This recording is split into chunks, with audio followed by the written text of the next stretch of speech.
Any conviction about how the universe will end is probably misplaced.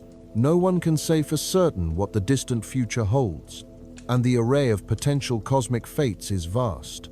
From big crunches and big rips to cyclical rebirths and ages of unending darkness. This does not mean, however, that predicting the universe's final chapter is entirely beyond the reach of science. By deepening our knowledge of the cosmos today, we can uncover the clues that will help us foresee its ultimate demise. This is a journey into that future, a time when planets, stars, and galaxies may no longer exist, a cosmos potentially devoid of atoms, molecules, or life itself. It is a future where the universe lies in its final state. The questions of how long we have until then, and whether there is an afterlife for the cosmos, may seem unanswerable. Yet their solutions are rooted in our understanding of the most fundamental force we know: gravity. Conventionally, gravity is an attractive force, one that slows objects moving apart and accelerates those moving together. For this reason, before the discovery of dark energy, astronomers assumed that the expansion of our universe was gradually being reined in by gravity over cosmic time. They even devised a parameter known as Q to measure the rate of this expected deceleration. But toward the close of the 20th century, measurements of distant supernovae revealed a startling truth. Q was actually a negative number. The universe was not decelerating at all. Its expansion was accelerating. This acceleration is fundamentally linked to the kinds of matter and energy the universe contains.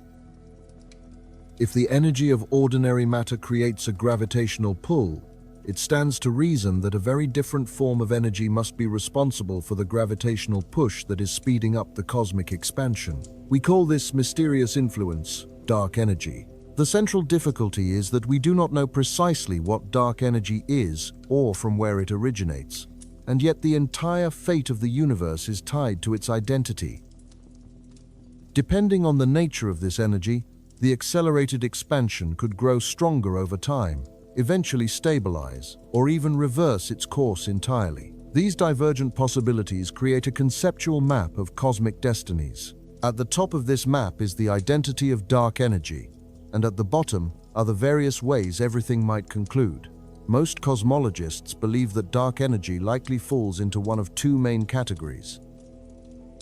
The most prominent theory suggests that dark energy is the energy inherent to the vacuum of space itself. The leading alternative proposes that dark energy is the energy of new, undiscovered fields in the universe. Since fields are a way of representing collections of particles, this would imply that dark energy is composed of a new form of matter, made from new kinds of particles beyond electrons, quarks, or anything currently known.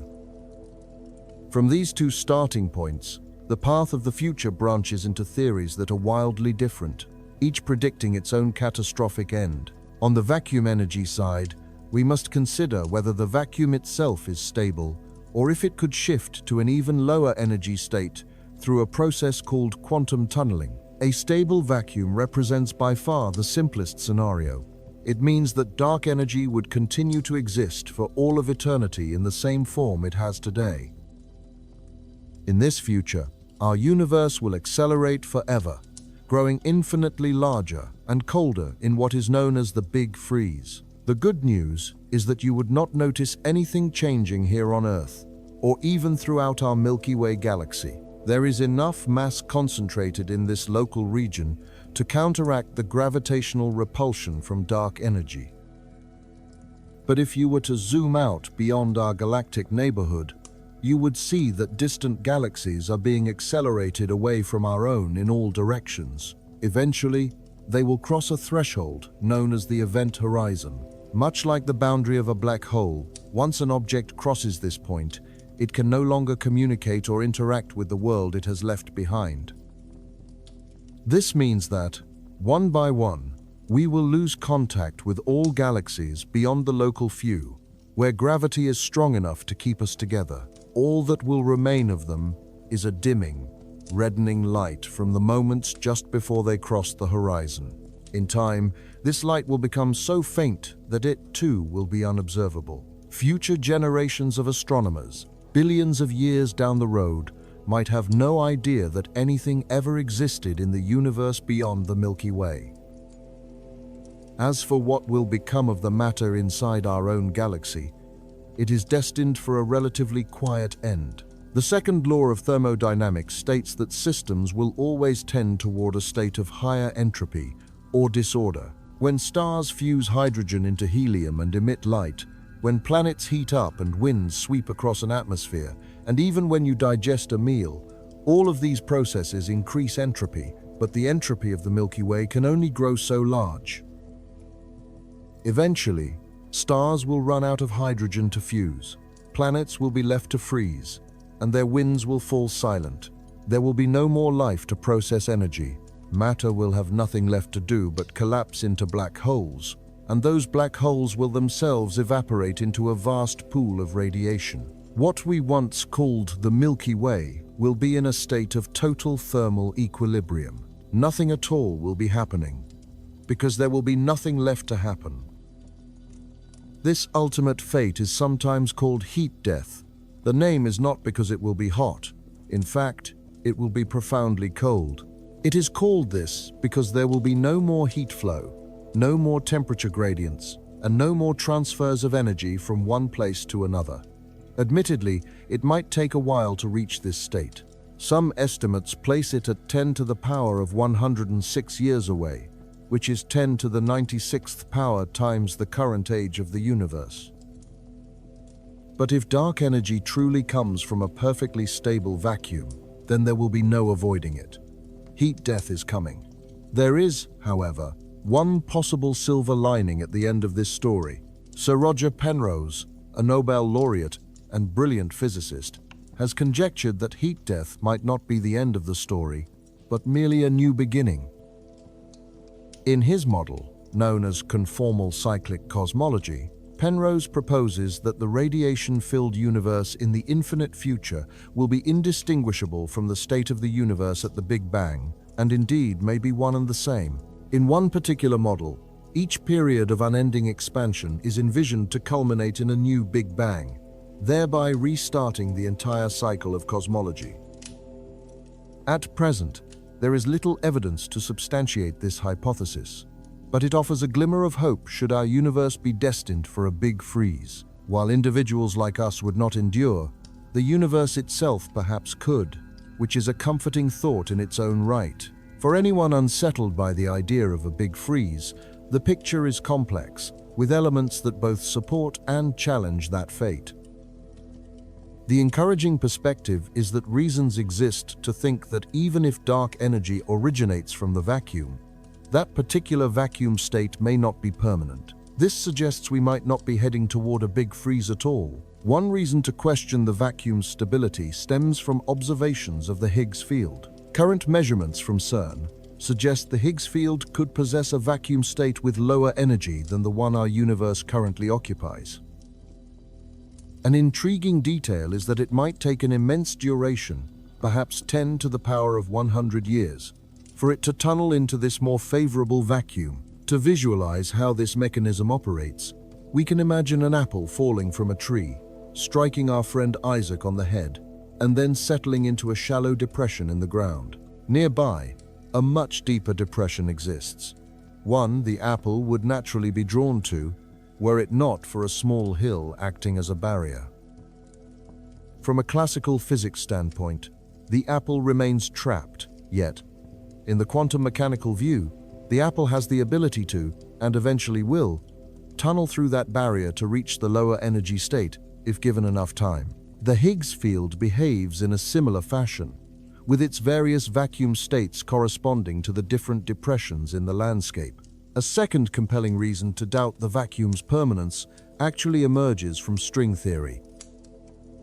Although string theory has not yet produced quantitative predictions, it has provided strong indications that truly stable vacuum states with positive energy are exceptionally rare. Furthermore, string theory anticipates the existence of new fields that could conceivably tunnel to different vacuum states far more rapidly than the Higgs, possibly within the next trillion or even 100 billion years. This, however, leads to the more troubling aspect of the scenario. If our reality exists within a metastable vacuum that could decay due to a random quantum mechanical fluctuation, we face concerns far greater than a big freeze. A quantum tunneling event into a more stable vacuum would not only alter the expansion of space, it could also fundamentally change the properties of particles and rewrite the laws of physics that govern our existence. Should the Higgs field collapse into a new vacuum state, familiar particles like protons and electrons would acquire entirely different masses. The very atoms and molecules that form our world would no longer be able to exist. Alternatively, if we were to tunnel into a new vacuum within the string theory landscape, our universe might suddenly be populated with new particles we have never encountered. In either outcome, the conditions for life on Earth would almost certainly be annihilated. As for the fate of the universe at large in this scenario, a more precise prediction is impossible without more knowledge about the new vacuum it would inhabit. Let us now shift our focus to the other possibility on the flowchart, where dark energy arises from new fields rather than from the vacuum itself. The future trajectory of our universe would be dictated by the various ways these fields can evolve through time. Unlike vacuum states, which maintain a perfectly constant energy between tunneling events, fields can continuously increase or decrease their energy. Much like a ball rolling through a patch of uneven ground, these fields encounter a form of friction as they evolve, so the most natural expectation is for their energy to diminish. Physicists, however, have demonstrated the possibility of exotic fields, termed phantom dark energy, which can overcome this friction and actually accumulate energy over time. These unusual fields would inflict absolute chaos upon the cosmos, as their energy would be growing everywhere, constantly. Their influence would eventually dominate the energy from all other matter, even inside the Milky Way. This surge of energy would heat the entire universe, completely reversing the cooling that has occurred over the last 14 billion years. In this version of events, the expansion of space not only continues to accelerate, but does so at such a staggering rate that any given region of space would swell to an infinite volume in a finite amount of time. This could happen in as little as a few billion years from now. Attempting to call for help would become progressively more difficult, as the cosmic event horizon mentioned earlier would shrink, first to the size of our galaxy, then our planet, our homes, and finally ourselves. As this unfolds, the repulsive gravitational force of phantom dark energy would grow ever more powerful. It would ultimately rip apart all molecules, atoms, and even atomic nuclei into their fundamental components. At that point, a new kind of singularity is reached. This singularity, where the universe is infinitely large and hot instead of infinitesimally small and hot, has been given the name the Big Rip. I remain hopeful that this grim conclusion involving phantom dark energy is confined to theoretical explorations and that the actual dark energy in our universe behaves more calmly, losing its energy over time. So, what fate would await us in that case?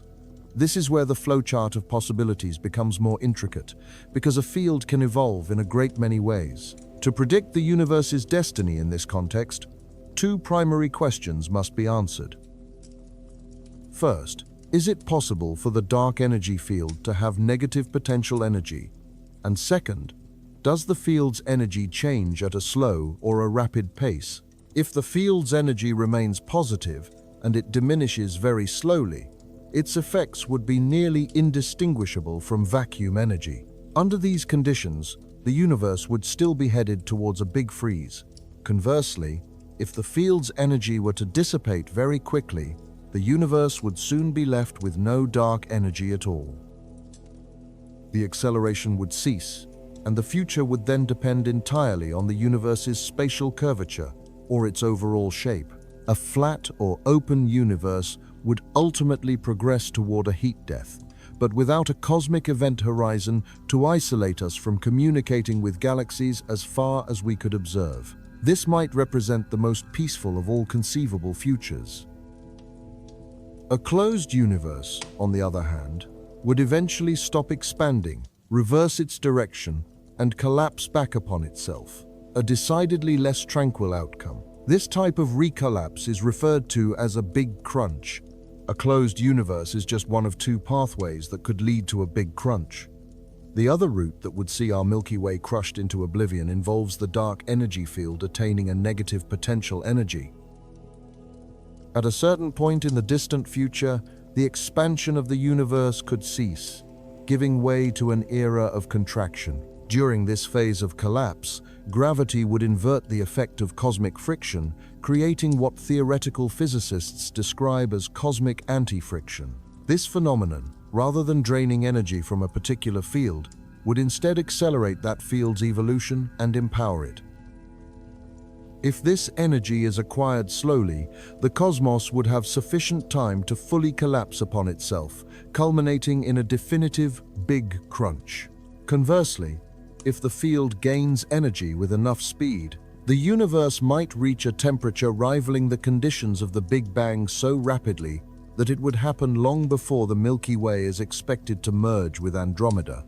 In this particular outcome, space does contract, yet it does not result in a crunch. In fact, the degree of contraction would be almost imperceptible by the time our own world is incinerated. What follows from this state is a fascinating question. Models indicate that if the universe attains exceedingly high temperatures as it contracts, it might be compelled to shift into a new phase of expansion, providing it an opportunity to cool once more. This pivotal transition is referred to as the Big Bounce. A big bounce could also, in theory, occur after a big crunch. These possibilities introduce a novel concept of a cyclic universe, one that is entirely distinct from the ideas of Penrose. In this model, the universe endures an unending sequence of expansion and cooling, followed by contraction and reheating, repeating this cycle indefinitely. Within this framework, our own Big Bang, which occurred some 14 billion years ago, may in fact have been a big bounce, linking our cosmic chapter to all the cycles that preceded it. This brings us to a summary of the primary ways our universe might conclude. It could face a slow freeze, be torn apart, be crushed into a singularity, or heat up so intensely that it rebounds into a new life cycle. While we do not yet possess certainty, narrowing the possibilities to these four potential fates stands as a monumental scientific achievement, reflecting our profound quest to understand our ultimate cosmic context. The prevailing scientific narrative of our universe's origin begins with an event that caused space itself to expand. Roughly 15 billion years ago, the entirety of the matter and energy comprising the observable universe today was condensed into a volume smaller than a pinhead. The cosmos then erupted in a singular, immense expansion known as the Big Bang. From that moment, the substance of the universe, along with the very fabric of space, began to stretch in all directions, a process that continues to this day. There is, however, a force at work that complicates this picture. The expansion is not proceeding in a uniform way. A strange behavior is being observed. Something peculiar is occurring at the cosmic frontiers, causing matter to recede from us at ever-increasing speeds the more distant it is. Most explosions do not accelerate as time goes on. Scientists propose that a phenomenon called dark energy is responsible, but the nature of dark energy remains a profound mystery. It raises fundamental questions about why so many scientists are confident of its existence and what its presence implies for our entire conception of the universe. Our cosmos is far more enigmatic than it first appears. Our journey to comprehend the structure of this universe truly began only within the last century or so. While our understanding of stars was well established before that time, the immense distances to some of those stars had not yet been discovered. Before then, the prevailing scientific belief was that the universe consisted of just a single galaxy filled with stars. A few astronomers did notice small, hazy patches in the sky, which were in fact other galaxies, and speculated that they might be island universes existing outside of our own. Yet, nothing was definitively proven until the 1922, when an American astronomer named Edwin Hubble undertook a study of one such object. While observing what we now identify as the Andromeda Galaxy in 1923, Hubble recognized that one of the stars he was examining was a Cepheid variable. This is a class of star that rhythmically brightens and dims over a period of weeks. Crucially, it had already been established that the pulsation period of these stars was directly related to their intrinsic luminosity. This meant that by measuring the regularity of the star's brightening and dimming, Hubble could determine how bright the star truly was. By then, comparing its actual brightness to its apparent brightness from Earth, he could mathematically derive its distance. This principle is much like knowing that a candle appears fainter the farther away it is. With this insight, he suddenly possessed a standard for measuring the cosmos. What he discovered was astonishing. The star he was studying was so distant that it had to be located beyond the confines of our own galaxy, a finding that dramatically expanded our vision of the universe. It wasn't long, however, before another surprising discovery emerged. Hubble observed another curious fact. He could see that the universe was expanding. This notion of a dynamic, mobile, and growing cosmos was a profound affront to established thinking. It was an observation so unsettling that even Albert Einstein found it difficult to accept. The German theoretical physicist had already revolutionized science by proposing a radical new understanding of space and time. Even so, the idea that the entire universe was a changing, evolving entity was a step too far. Einstein was so certain that our universe was static that he proceeded to alter his original equations, introducing an additional term to ensure the mathematics described a stable cosmos. This new element was called the cosmological constant.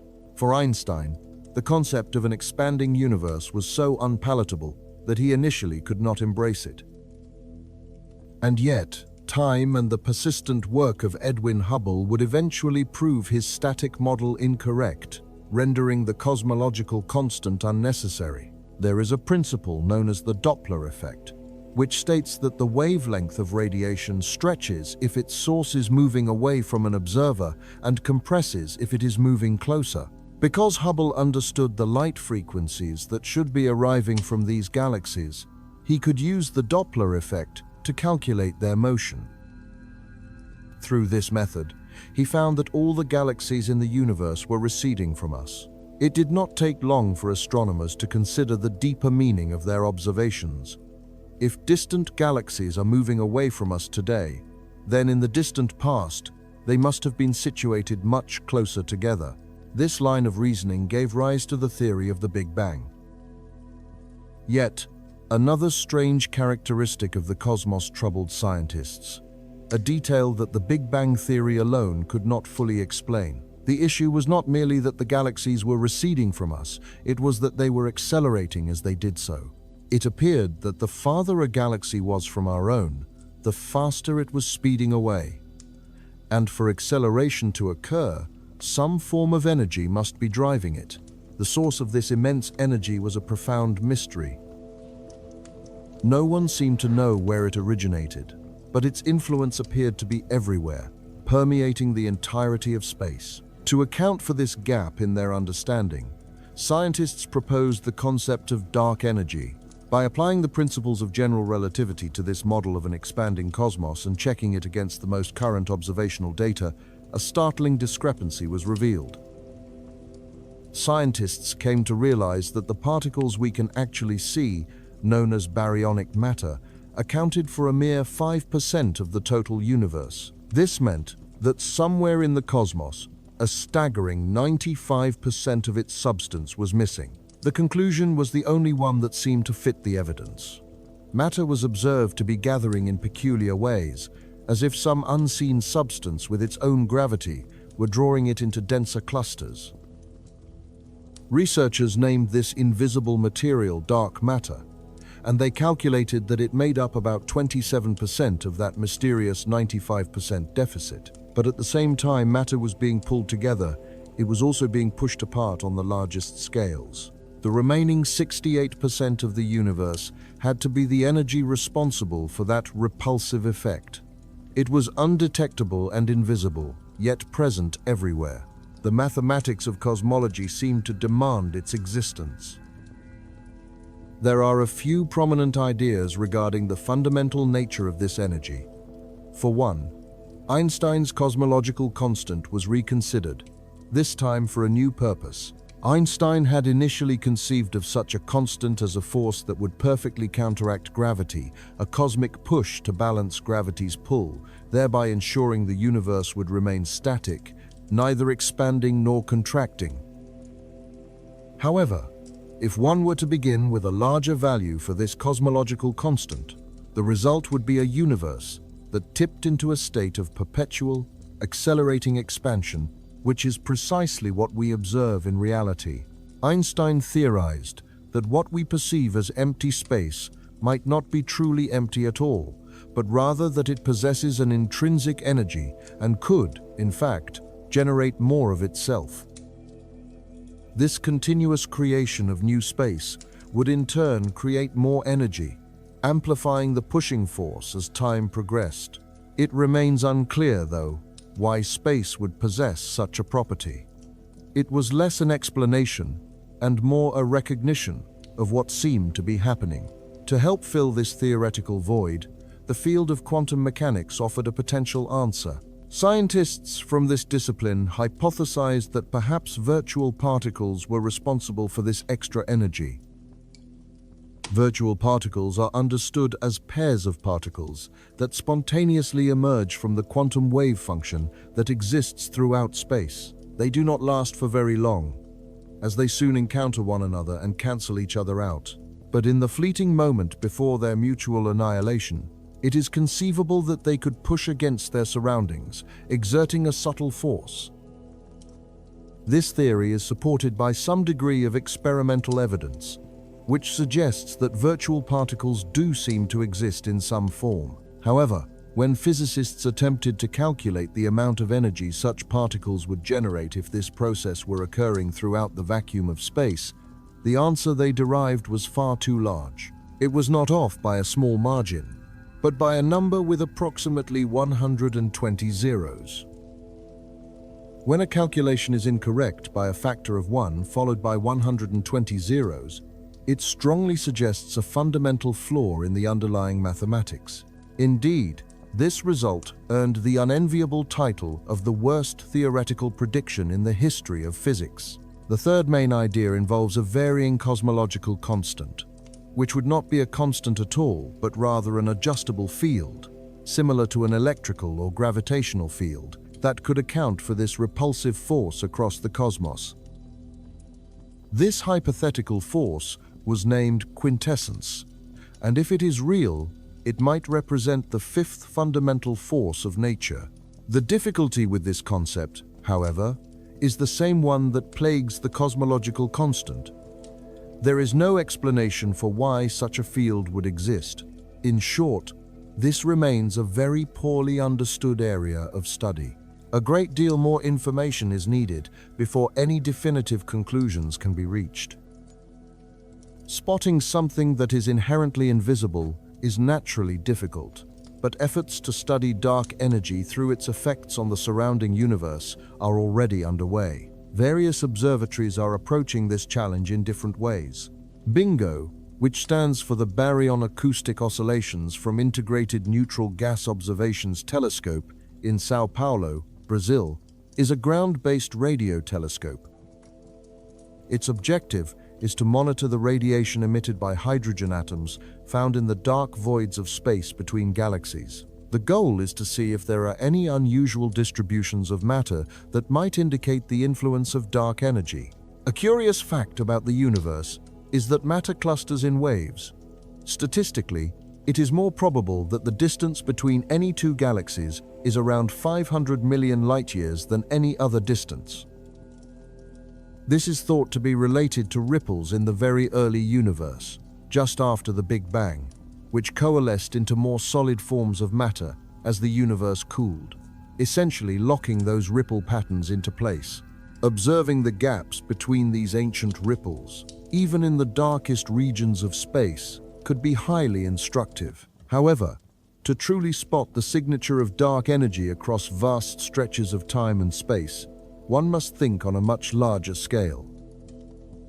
It is for this very purpose that ESA has recently launched the Euclid Space Telescope. Euclid is a wide-angle telescope equipped with a 600-megapixel camera, designed to capture both visible light and infrared radiation from over a third of the entire sky. Euclid's mission is to survey this enormous patch of the heavens with a level of detail and sharpness 4 times greater than what has been achieved by ground-based telescopes.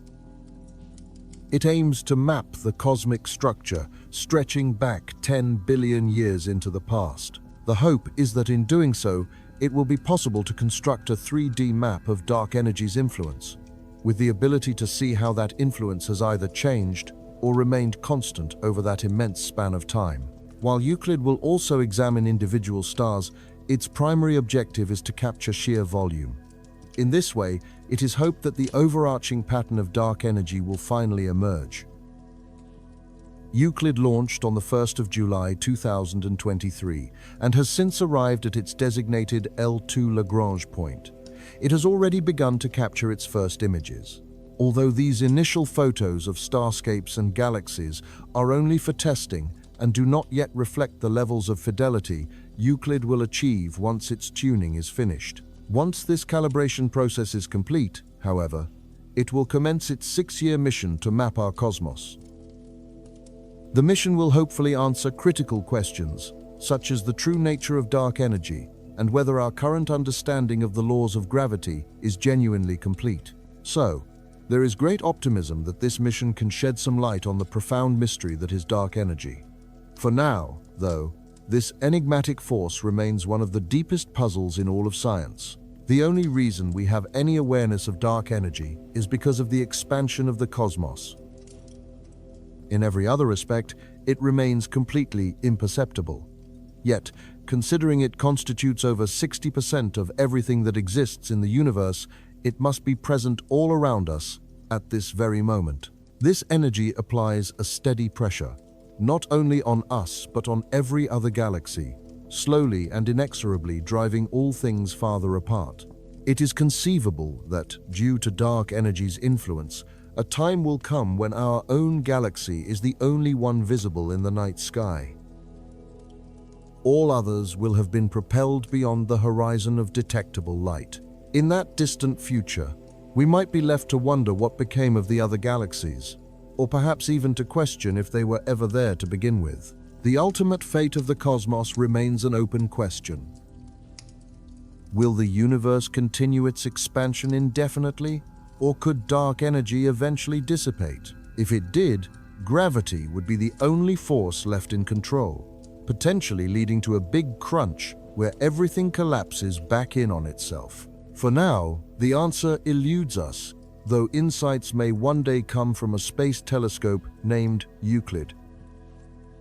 This leads to a profound question. Does our universe possess some inherent design that makes it hospitable to life? It has been established that the universe contains more dark energy than all the energy from every single atom and particle of ordinary matter combined. What is truly puzzling, however, is that everything we understand about particles, fields, and quantum mechanics indicates that this amount of dark energy, while seemingly vast, could have been, and from a statistical standpoint, should have been immeasurably larger. Decades before astronomers found any observational proof for dark energy's existence, physicists were already grappling with a startling realization. The most successful theories of the 20th century predicted a quantity of dark energy so immense that it would have prevented stars and galaxies from ever forming, let alone allowing for the emergence of life and human consciousness. A critical mystery therefore emerges. How did the universe manage to sidestep this catastrophic outcome? And how is it that we are here at all, able to contemplate these very questions? A foundational concept in physics is that gravity acts as an attractive force between any two objects, with its strength being proportional to their respective masses. It is this force that keeps planets tethered in their orbits around the Sunday. Gravity is also responsible for binding stars together within the Milky Way and for drawing entire galaxies toward one another to create vast galaxy clusters and superclusters. However, when we observe the universe on its grandest scales, this familiar gravitational attraction appears to work in reverse. Instead of pulling galaxy clusters closer, some unseen influence is causing them to accelerate away from one another. The framework for comprehending this strange phenomenon comes from Einstein's theory of general relativity. Within this model, space is not a passive backdrop for events to unfold. Instead, space itself is a dynamic entity, capable of stretching, warping, and evolving through time. Einstein's work revealed that gravity is not a force in the traditional sense, but rather the manifestation of an object's inertial path being distorted by a dynamic space-time. To illustrate, when a planet travels in orbit around the Sun, Einstein's description suggests it is simply following the straightest possible path through a curved region of space. This perspective means that what we perceive as a repulsive force between galaxy clusters is more accurately understood as an accelerated stretching of the fabric of space that lies between them. This then raises the central question: what could be powerful enough to cause the expansion of space itself to accelerate across the largest distances in the universe? To begin formulating an answer, we must first understand what elements are known to cause space-time to stretch and warp. In Newton's gravitational theory, any object with mass would exert a pull. Building on this, general relativity shows that all objects with mass bend the space-time around them. But what stands out in Einstein's formulation is that mass is not the only factor. Any form of energy or pressure can also influence the dynamics of space-time. We can define energy density as the amount of energy contained within a specific volume, a value that in our universe has always been observed to be positive. Pressure, on the other hand, represents the force that the contents of that space exert over an area, pushing outward on the rest of the universe. One can think of interstellar dust particles pushing against one another as they collide in the void. Given the vast distances involved, this pressure value on a cosmic scale is typically very close to zero. When these values in the governing equations are cumulatively positive, their collective influence causes the surrounding space to contract. In essence, they generate gravity by decelerating the stretching of space. But it is theoretically possible, if one could arrange the values in this equation such that the pressure was negative and its magnitude exceeded the positive energy density, that the entire dynamic would flip. The outcome would be an acceleration in the stretching of space. The result would be a volume of space filled with a substance that acts like a form of anti-gravity, a dark energy. The concept is somewhat abstract, as it is difficult to visualize something with a genuinely negative pressure. It is not possible, after all, to have fewer than 0 atoms in a patch of space. Yet, atoms are not the only phenomena that can exert pressure, which is simply a force applied over an area. Fields are also capable of applying forces. Consider a magnetic field drawing a piece of iron toward a magnet, or the way two magnets can push each other apart. If dark energy were imagined as a type of field that repelled not just other magnets but absolutely everything, this would align perfectly with our observations of the universe. This line of reasoning leads to the idea of the vacuum itself possessing this dark energy, with just enough of it to very gently and slowly push the universe apart. Over the years, scientists have dedicated considerable thought to dark energy, even calculating the specific combined value of its energy density and pressure required to produce the rate of cosmic expansion we witness today. That value is approximately 10 to the power of -9 inches SI units. This is an exceptionally small number. which explains why its effects are imperceptible to us here on Earth and only become apparent on the grand cosmological stage of the universe. The smallness of this number is, in fact, very fortunate. It turns out that if this value were significantly higher or lower, the consequences for our existence would have been dire.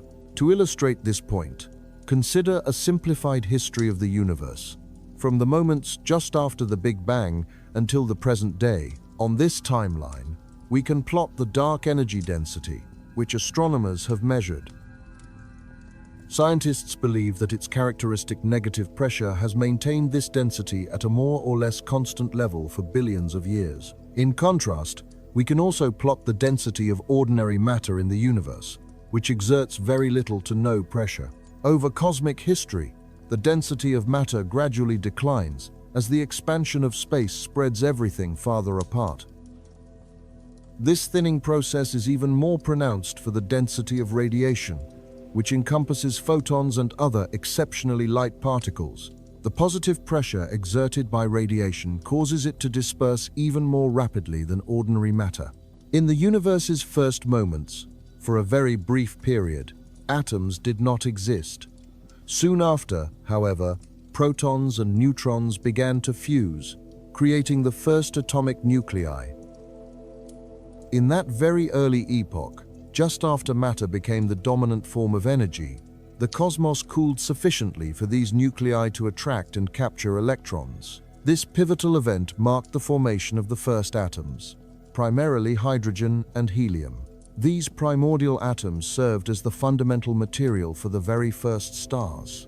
Pulled together by the relentless force of gravity, these stars then assembled into the earliest galaxies and clusters. It was only much later that dark energy emerged as the dominant force, driving the accelerated expansion of space and effectively halting the formation of even larger cosmic structures. But an intriguing question arises when we consider what might have happened if the energy density had been different. Imagine a scenario where the repulsive force of dark energy was stronger. It could have been powerful enough to stop the formation of those nascent galaxies, pushing stars apart with more force than their mutual gravity could overcome. A slightly greater density would have made it exceedingly difficult for any stars to form at all. And if the density of dark energy had been sufficiently high, it is unlikely that even atoms or atomic nuclei would have ever been produced. That is what could have been. The next question is what our theories suggest it should have been. Using sophisticated mathematics and the core tenets of quantum field theory, scientists have tried to predict the expected energy density of dark energy. Their calculation yielded a result vastly larger than the value we observe in nature. The scale of this discrepancy is difficult to comprehend, with their theoretical value coming in at an astonishing 10 to the 45th JW per cubic meter. On a graph representing the universe's energy components, this predicted density of 10 to the 45th Joule per cubic meter is quite literally beyond the scale. If this prediction were accurate, the universe today would be devoid of all structure, features, and life. It would be an immense, empty void filled with nothing but dark energy. Conversely, if the dark energy density were a negative 10 to the 45th JW per cubic meter, the universe's fate would have been just as bleak, as it would have been compelled to collapse back in on itself in a rapid event known as a Big Crunch. Scientists have tried to resolve this enormous disparity, hypothesizing that there may be as yet undiscovered particles with positive energy and negative pressure that precisely balance the equation, bringing the theoretical value for dark energy density down towards zero. Perhaps there is some immense source of negative potential energy, like a cosmically stretched spring, that somehow tames all of that predicted energy. The only other major alternative is that quantum field theory is fundamentally flawed.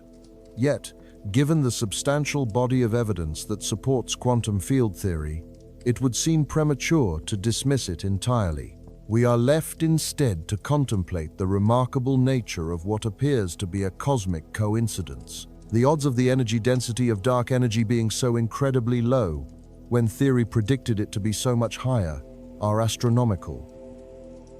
This great universal balancing act unfolded in just such a way that we were neither torn asunder nor crushed into a singularity. Had its magnitude not been so small, we would not exist. Our very atoms would have been prevented from ever coming together, ripped apart by a surging, expanding space. According to our best predictions, our existence is a matter of extraordinary luck.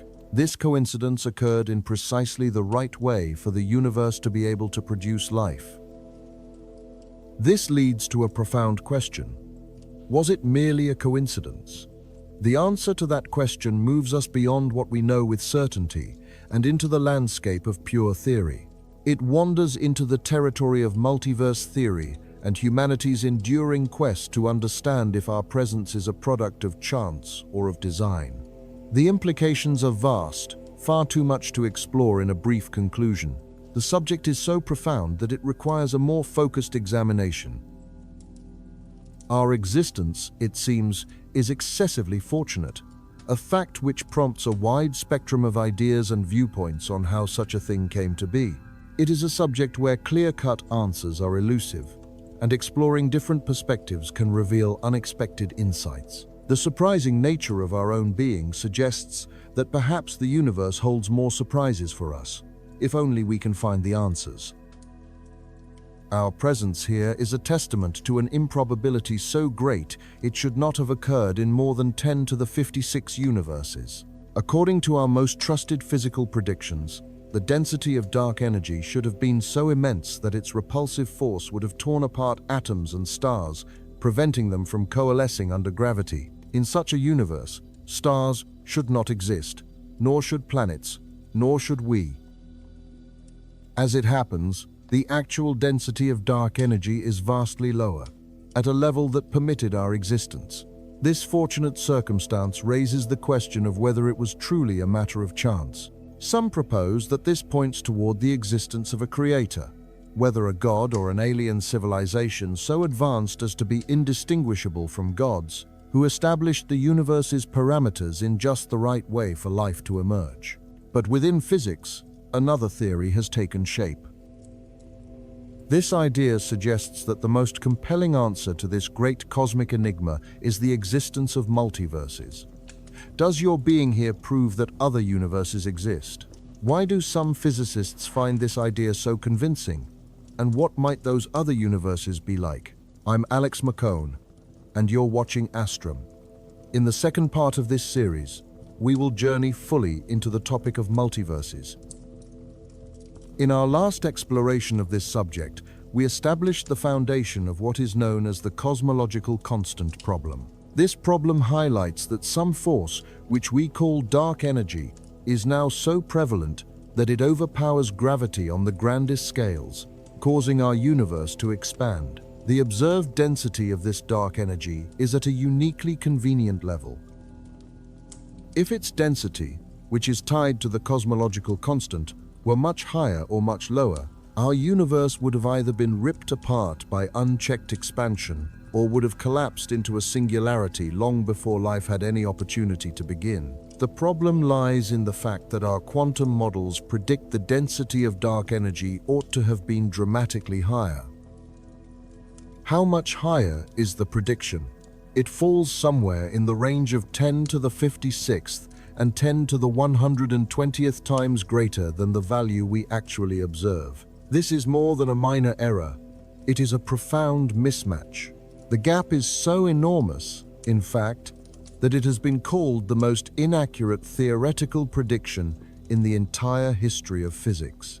What is particularly puzzling is that the quantum field model which produces this figure is otherwise exceptionally successful.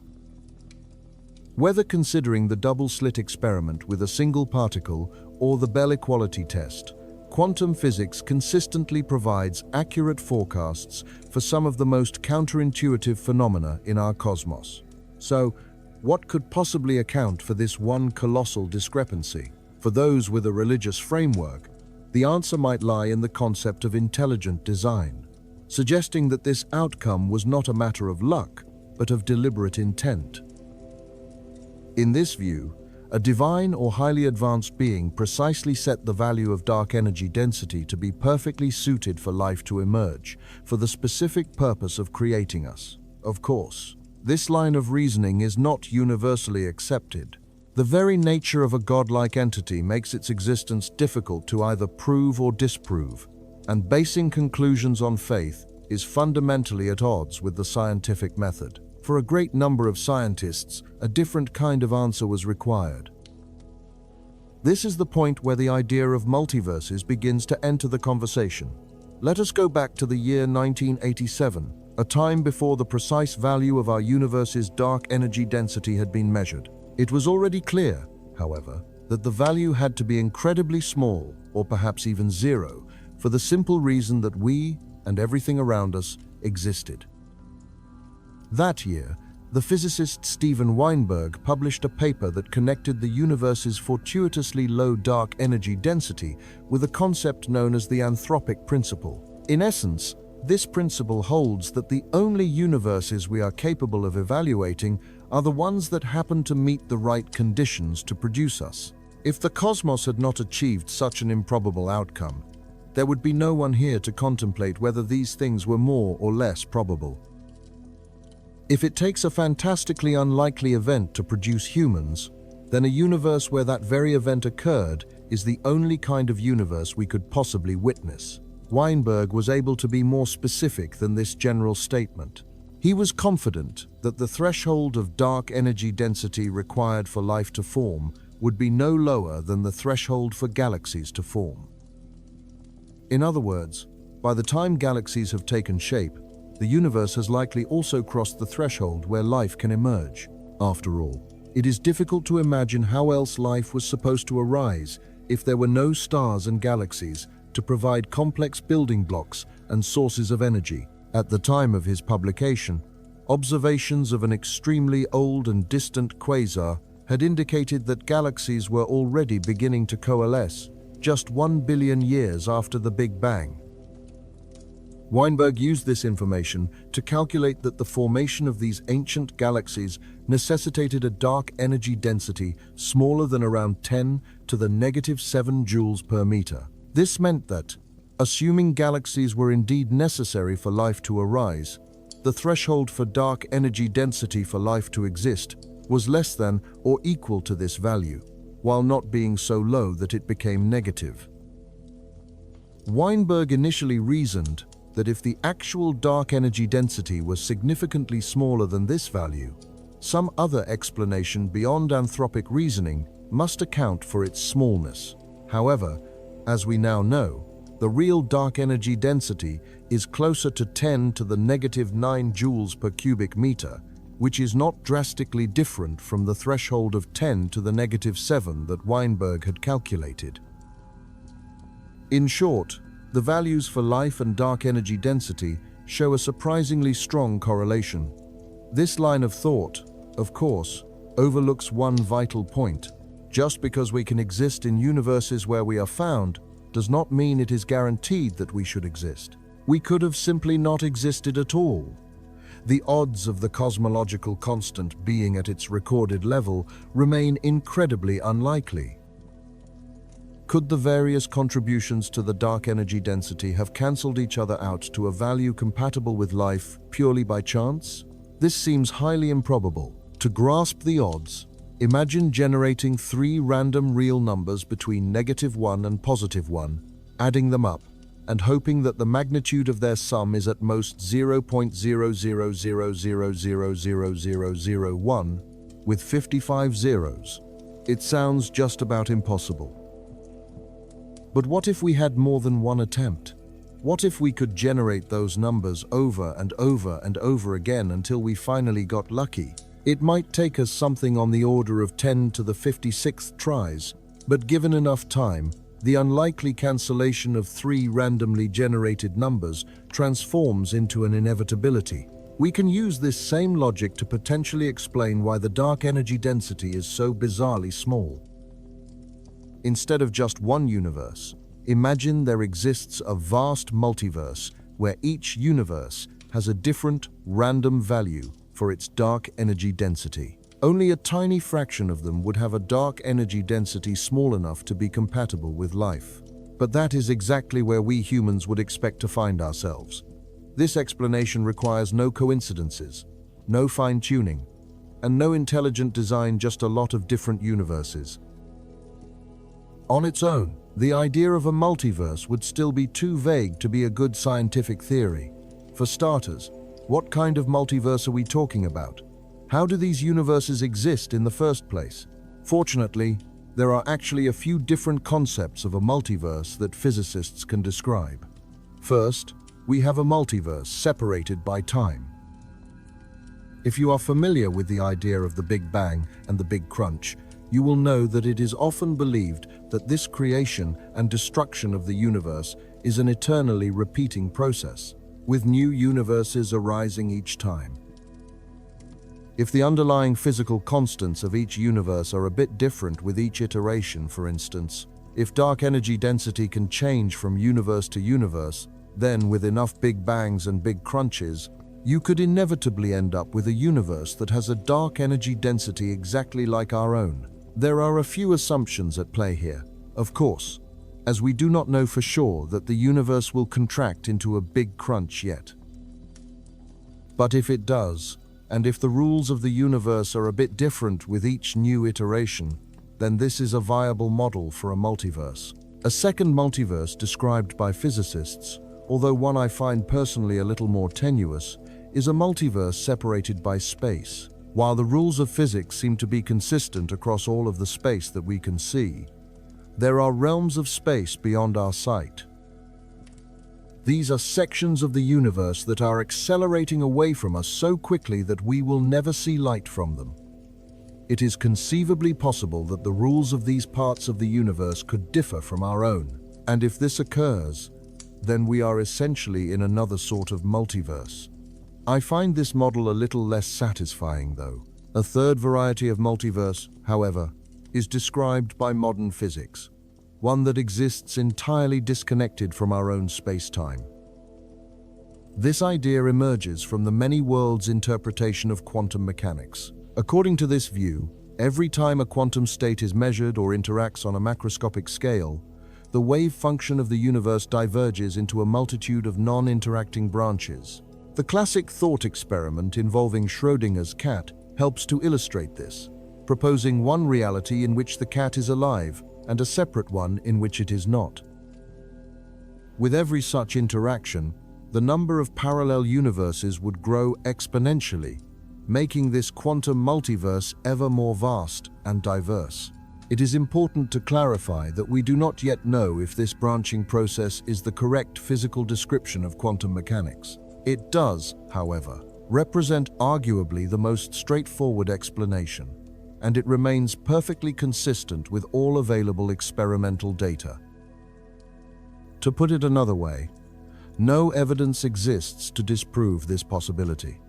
If this interpretation were to be proven correct, it would introduce a profoundly new layer of complexity to our conception of the multiverse.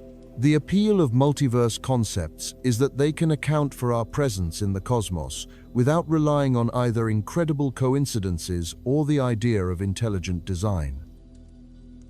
But the essential question persists: are they actually real? Unfortunately, the answer is an unsatisfying one. We simply do not know. While different multiverse models offer a potential solution to the cosmological constant problem, we possess no direct evidence that they exist beyond providing an explanation for that particular puzzle. We have no proof that the laws of physics are different across vast stretches of space, or through time, or within separate quantum universes. If other universes do exist, they could conceivably have the exact same physical laws and the same value for dark energy density as our own, which would return us to the very problem we started with. We are left contemplating how we are here when the odds for a galaxy like ours to exist are on the order of 10 to the power of 56 to 1. Obtaining proof of other universes would be extraordinarily difficult. It would mean we would have to survive a cosmic collapse like a Big Crunch, or journey to a region of the universe so distant that light itself cannot travel fast enough to return from it, or somehow cross into a different quantum universe. These scenarios all seem impossible, or at the very least, they represent one-way journeys from which no information could be sent back. This may place the idea in a realm just as unprovable as other deep metaphysical questions. In that sense, one is free to believe whichever explanation seems most comforting, or perhaps to simply wait until a better method for answering the question is discovered. What remains undeniable is that we are here. We live, we breathe, and we can experience all the richness that life offers. However that came to be, it is something for which to be incredibly grateful. If we continue our search, perhaps one day we will uncover the secrets of our own origins. Was our existence the result of astonishing luck? Was it guided into being by a powerful hand? Or was it the inevitable outcome of infinite chances? One can believe what one likes. The key is to not let that belief prevent an appreciation for the wonders that surround us. We do not require a multiverse to value the universe we can observe. After all, the stars are among the most beautiful and inspiring objects in the cosmos. Through powerful thermonuclear reactions, they radiate enormous amounts of light, illuminating the night sky and warming any planets that orbit nearby. Through mergers and immense explosions, stars are also responsible for creating the heavy elements that form much of the matter we see around us. Astronomers and astrophysicists have made great strides in understanding how stars operate, to the point that we can even predict how long it will be before our sun exhausts its fuel and expands into a red giant. Our focus now, however, will shift from the familiar stars we know to contemplating stars that have never been seen. These are hypothetical stars that astrophysicists suggest could exist, including some that are, quite literally, made of vacuum. This exploration delves into the world of exotic stars. Some of these theoretical objects can mimic black holes and even resemble dark energy, which is why they have become the subject of many recent studies and considerable debate within the physics community. What follows is an exploration of these ideas, from the core physical theories to the most imaginative speculations that surround them. First, it is helpful to establish a basic understanding of how stars function in general, starting with the most important star to us, the Sunday. Because the Sun is composed of gas, or plasma, rather than solid matter, you could not stand on its surface as you could on the Earth. The Sun's gravity would pull you down toward its center. So, a question naturally follows. Why doesn't the gas at the surface get pulled inward as well? It turns out that a pressure pushing outward from the Sun's core perfectly counterbalances this pull of gravity. The primary source of this pressure is the radiation created by fusion reactions in the core. This is the same radiation that is responsible for carrying light and heat from the Sun to the Earth. Whether one thinks of radiation as individual photons or as waves in the electromagnetic field, its journey from the core toward the outer layers of the Sun creates an outward push in all directions. This radiation pressure would not be strong enough to stop you from falling into the Sun, but it is precisely enough to prevent the Sun's own relatively light gas from collapsing in on itself. This balancing act between inward pulling gravity and outward pushing pressure is a characteristic of almost all known types of stars. What distinguishes one type of star from another is the source of that pressure. For our Sun, the pressure is generated by the fusion of hydrogen into helium. When the Sun runs out of hydrogen in about 5 billion years, it will transform into a red giant star and will then generate its pressure by fusing helium into heavier nuclei like carbon and oxygen. Eventually, the Sun will also exhaust its supply of helium and any other light elements that could be used as fuel for nuclear fusion. At that point, it will collapse into a small, dense object known as a white dwarf. Since no more fusion is occurring, white dwarfs are sometimes called stellar remnants instead of stars. But if there is no more fusion, where does the pressure to support these stellar remnants come from? As it happens, the immense gravitational force of a white dwarf compresses its gaseous matter inward, creating a state of such extreme density that a novel form of counteracting pressure arises, which is known as electron degeneracy pressure. This resistance is not a classical phenomenon but a purely quantum mechanical one, stemming from the very same principle that makes it impossible for you to phase your hand through a solid table. Electrons, by their fundamental nature, cannot occupy the same space or get too close to one another without the input of an extraordinary amount of energy. However, the remnants of some stars are so profoundly massive that gravity's relentless pull can overcome even the powerful opposition of electron degeneracy pressure. This critical threshold is defined by the Chandrasekhar limit, which establishes that a stable white dwarf simply cannot exist if its mass exceeds 1.4 times that of our Sun. Should a star exhaust all of its nuclear fuel while its core remains heavier than this Chandrasekhar limit, that core is destined to collapse further. The collapse continues until the core becomes so dense that an even more powerful quantum force emerges. This one, called neutron degeneracy pressure. As its name suggests, this pressure is what prevents neutrons from being forced too close together. A celestial body that settles into this state is known as a neutron star, representing the smallest and most densely packed class of stellar objects known to science. This then raises a natural question. Is there also an upper mass limit that a neutron star can have while still being supported by neutron degeneracy pressure? The answer is yes, and in this case, the limit is approximately 2.2 times the mass of the Sun. If a stellar remnant is any heavier than that, the neutron star itself will continue to collapse under the influence of its own overwhelming gravity, collapsing until, well, it doesn't stop. To the best of our current understanding, neutron degeneracy pressure is the most powerful force that ordinary matter can possibly exert. Consequently, there is nothing left to halt a sufficiently massive stellar remnant from collapsing in on itself for eternity. This is the very fate that may await some of the most colossal stars we have observed across the cosmos. From the vantage point of a distant observer, such a collapsing star would become so dense that the only thing we could ever perceive would be a black hole. This understanding led scientists to wonder what might happen to a star that was not composed of ordinary matter. If hypothetical forms of exotic matter could generate pressures even greater than neutron degeneracy pressure, what new categories of stars might be possible? One might imagine that the pattern observed earlier would simply continue. Stars could become even smaller and denser than neutron stars, provided they were held up by some yet stronger form of pressure.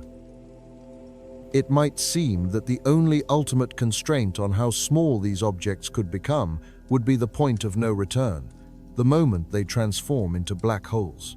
That boundary is crossed when a star shrinks to a size smaller than its own Schwarzschild radius. This intuition is almost correct, but a subtle detail changes the picture. In 1959, the physicist Hans Adolf Buchdahl demonstrated that any star made from a realistic form of matter, defined as having positive energy density and positive pressure, cannot be smaller than 9/8 of its Schwarzschild radius. While this might not seem like a significant difference, that crucial factor of 9/8 means that any realistic star must be noticeably larger than a black hole of the same mass, which in theory makes it much easier to distinguish between the two. It was then that physicists began to explore the possibilities of stars that Buchdahl's framework would have considered less realistic. For instance, what if a star were made of matter that permitted pressure to be negative in some areas and positive in others? In that scenario, Buchdahl's limit would no longer apply, and such a star could indeed be smaller than 9/8 of its Schwarzschild radius. In fact, it could shrink to a size arbitrarily close to that of an equivalent mass black hole. As an interesting aside, the theoretical existence of stars like these, which could so closely imitate the appearance of black holes, became a significant complication for astrophysicists. From that point on, whenever a discovery was made of what appeared to be a black hole, they could not state it with absolute certainty.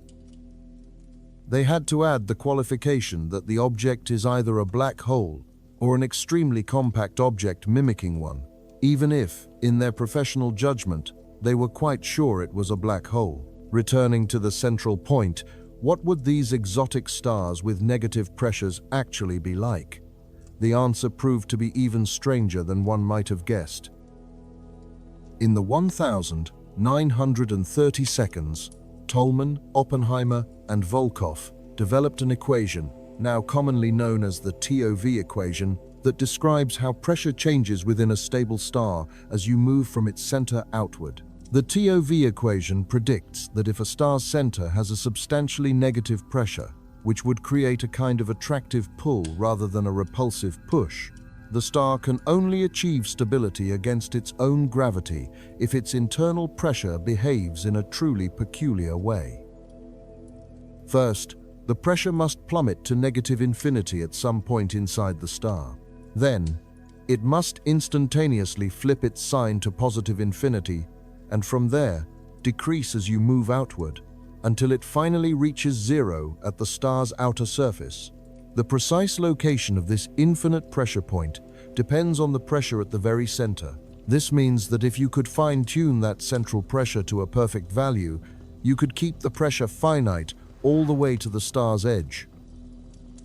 This special condition occurs when the pressure at the center is exactly equal in magnitude, but opposite in sign to the star's energy density at that same point. In this unique case, the TOV equation indicates that the pressure and energy density remain constant, equal, and opposite throughout the entire volume of the star, right up to its surface. For those familiar with modern cosmology, this description might sound familiar. A constant, positive energy density paired with a constant but negative pressure is not characteristic of any star we have ever seen. But it does sound remarkably like another mysterious component of our universe, dark energy. And because the pressure and energy density in this theoretical star are equal in magnitude, it isn't just any form of dark energy. These are the precise properties of what is known as vacuum energy. This is why this special type of exotic star earned the name gravitational vacuum star, or gravastar for short.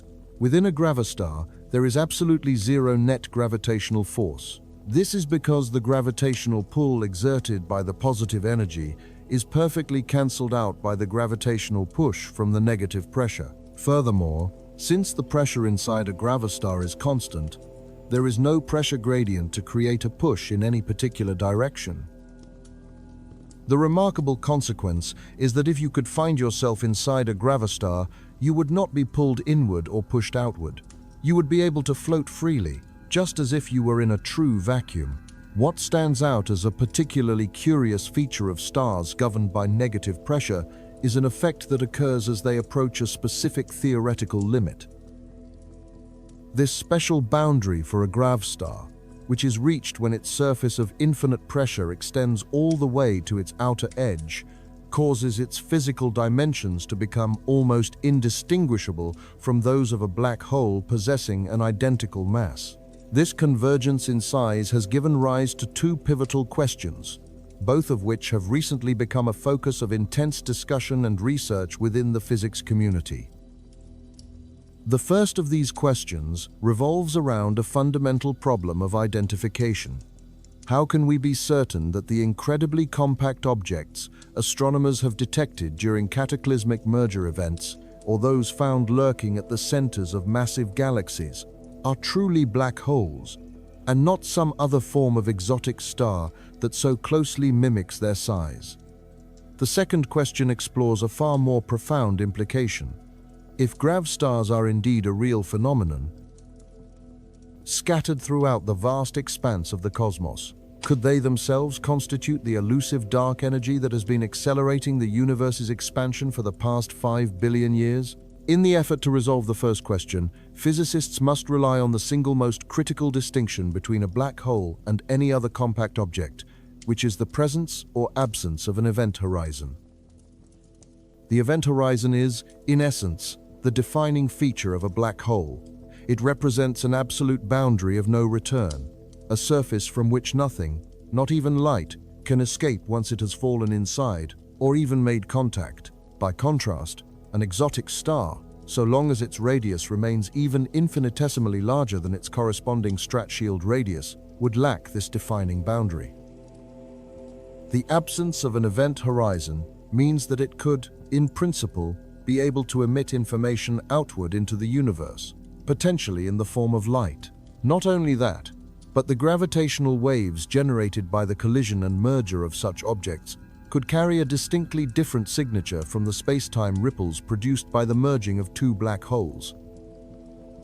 This potential difference in their gravitational wave profiles offers a promising method for telling them apart, provided we can precisely measure and analyze these waves using advanced observatories such as LIGO. However, even with this entire battery of potential observational tests, the reality is that distinguishing a sufficiently compact and dense star from a genuine black hole remains an exceptionally difficult challenge.